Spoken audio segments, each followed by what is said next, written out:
Hello, today I'm going to show you how you can view your Teachers Pay Teachers earnings from the TPT app. So let's go ahead and open that up. It's actually going to be very simple here. We have our TPT Mobile App opened up.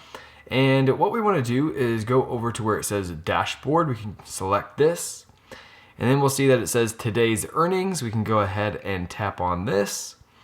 And one nice thing about the earnings is that you can organize it from week to month to year, right? So on the week, haven't made anything. On the month, haven't made anything.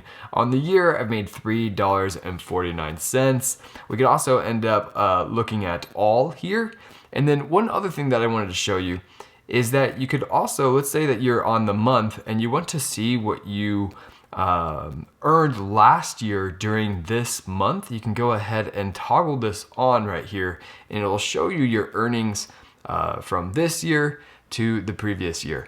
So very quick, simple video here. Hopefully this helped you out. If it did, please like and subscribe and we'll see you next time.